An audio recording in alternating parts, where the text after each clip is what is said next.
Soyons simples, basiques. Êtes-vous ou non candidat à la présidentielle? Je pense que pour être candidat à l'élection présidentielle, il faut d'abord être en situation de dire aux Français ce que l'on veut faire. Je vois beaucoup de candidats dont on ne sait pas ce qu'ils feront. Oui, Bernard. Toi, on sait ce que tu ne feras pas. Lundi matin, BFM. Bernard Cazeneuve, ancien ministre de l'Intérieur, ancien Premier ministre, potentiel candidat. 18 minutes d'antenne et sa ligne de campagne tient en une phrase. Les autres, on ne sait pas ce qu'ils feront. Alors d'accord, prenons-le au mot, parce que lui, on sait, et c'est exactement ce qu'on va faire dans cette vidéo. Regardez ce qu'on sait. D'abord, le ton, parce qu'avant même la première question, il y a ce moment. Vous avez été, s'il faut le rappeler, ancien Premier ministre. Vous avez été ancien Premier ministre. Prenez le temps, ça vient. Votre parole est rare, en effet. Eh Mais bien, elle est rare parce que si vous passez votre temps dans toutes les matinales à saturer l'espace médiatique pour qu'on ne vous oublie pas, votre parole finit par être banalisée. Je ne souhaite pas cela. mais je vous ai lu. communique lorsque Faut lui couper la parole, hein, madame la journaliste, comme vous faites pour les autres. Pas lui servir la soupe. Cette déférence, vous la retrouvez tout au long des 18 minutes. Pas une relance qui pique, pas de contradiction. Maintenant, sa thèse, la voilà en entier. Parce qu'ici, on ne coupe pas les gens au milieu d'une idée. je pense que pour être candidat à l'élection présidentielle, il faut d'abord être en situation de dire aux Français ce que l'on veut faire. Je vois beaucoup de candidats dont on ne sait pas ce qu'ils feront. J'ai pris le problème autrement. Je considère qu'il faut commencer par dire ce que l'on fera, le dire avec une force d'engagement et une sincérité absolue, le dire aussi avec la volonté de convoquer la vérité Mhm. plutôt que les illusions, parce que les promesses de Père Noël et les politiques de Père Fouettard, on a déjà donné. Et donc, c'est la démarche qui est la mienne. Moi, je considère que l'élection présidentielle est un moment d'une extrême gravité, notamment dans le contexte particulier où se trouve le pays, que c'est une échéance qui appelle un engagement qu'on va chercher au plus profond de soi-même et qui implique aussi que l'on soit capable de dire aux Français ce que l'on va faire. Moi, je vois beaucoup de premiers ministres dont on ne se souvient pas de ce qu'ils ont fait, hein. Même quand ils disent qu'ils le feront, ils ne le feront pas, hein. Il suffit de faire un travelling arrière sur 10 ans, voire 20 ou 30 ans, hein. Les promesses électorales n'intéressent plus les Français. Plus personne n'y croit. Ils préfèrent regarder ce que les candidats ont fait par le passé. Alors, faisons ce travelling en arrière. Pas d'insultes, pas de procès d'intention, des dates, des faits, des sources à l'écran. Ministre de l'Intérieur, 2014-2016.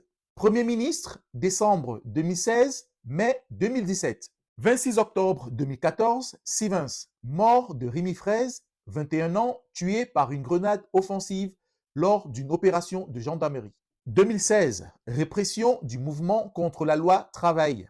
Loi du 28 février 2017 sur l'usage des armes par les forces de l'ordre, que ses opposants surnomment le permis de tuer. On le connaît, on n'a pas oublié. Et c'est là que l'interview bascule. Parce qu'on lui rapporte les mots d'Éric Coquerel qui le décrit en homme de droite. Écoutez la réponse. Elle est en deux temps et le deuxième va très loin. Il y a une tendance au sein de la France insoumise dont il faut bien comprendre la logique. Quiconque a gouverné à un moment de sa vie, s'il est de gauche et de droite. Comme ils ne gouverneront jamais, compte tenu de leurs outrances et de leur positionnement, ils n'auront jamais à subir ce reproche. Sérieux? LFI ne gouvernera jamais? Mais tu as gouverné. Qu'est-ce que tu as fait?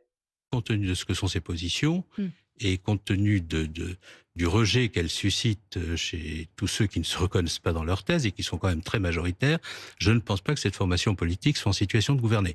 Je pense en revanche qu'elle est en situation d'aider le Rassemblement national à gouverner, parce que tout ce qu'elle exprime, d'outrance, d'excès, de violence politique, est de nature à aider le Rassemblement national à accéder au pouvoir. Alors que moi, mon objectif, c'est qu'il n'y accède en aucun cas. Je dénonce cette stratégie comme une stratégie d'accompagnement du Rassemblement national vers la victoire. Il n'y a pas l'extrême droite contre l'extrême gauche. Il y a deux dégagismes qui se font face, qui s'entretiennent l'un l'autre. Accuser LFI de faire le jeu du RN, c'est l'argument classique de ceux qui refusent d'assumer leur bilan. C'est justement la politique menée par François Hollande et Bernard Cazeneuve qui a désespéré les classes populaires et ouvert le boulevard à l'extrême droite. En s'obstinant à diviser, il fait surtout le jeu du statu quo. Le positionnement de LFI est dû à vos politiques austéritaires et à vos trahisons envers le peuple qui vous avait élu. Donc, si vous cherchez un coupable, ne vous arrêtez pas en si bon chemin. Commencez par vous désigner vous-même. Et puis arrive la minute 12. Là, pendant près de 2 minutes, il déroule les accusations les plus graves de l'interview contre LFI. Et la journaliste, elle écoute. Pas une relance, pas un « avez-vous des preuves ?»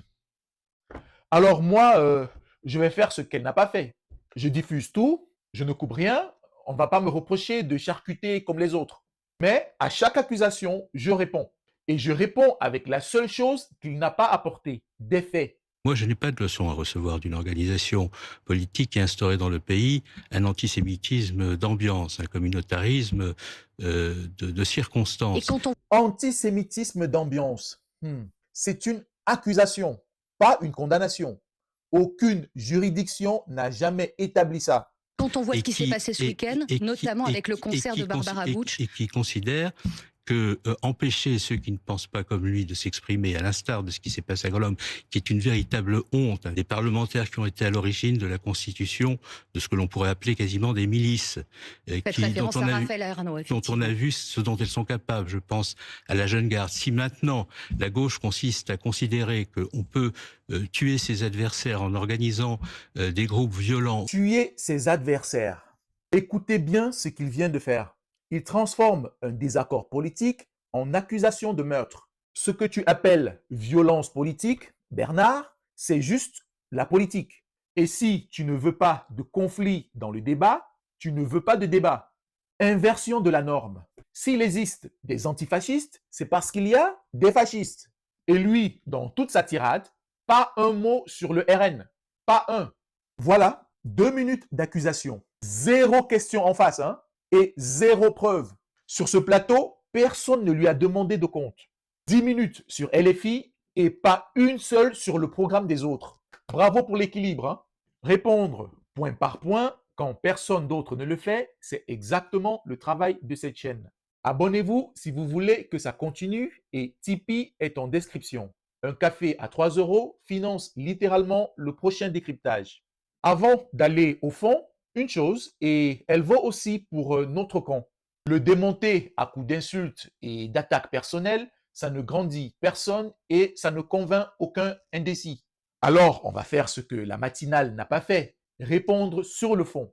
Ce que je veux, c'est inscrire dans la loi une règle d'or qui permette d'éviter les déficits des comptes sociaux pour garantir que nous pourrons assurer la pérennité de l'État-providence, ce à quoi tiennent le plus les Français, là où par la politique d'une partie de la droite, ces déficits ont été inscrits dans les faits. Je veux quand même rappeler, pour conclure sur ce sujet, que en 2017, le déficit de la sécurité sociale était de 450 millions d'euros. Il est de 20 milliards aujourd'hui. Une règle d'or budgétaire. Donc tu es bien de droite. C'est pas grave en soi, hein? Mais assume-le. Pas un mot sur les néolibéraux, ni sur l'extrême droite. Uniquement nous redire que les comptes sont dans le rouge et qu'il faudra encore perdre sur la retraite. C'est la droite, quoi. Pendant ce temps, LFI a un programme détaillé, chiffré depuis longtemps.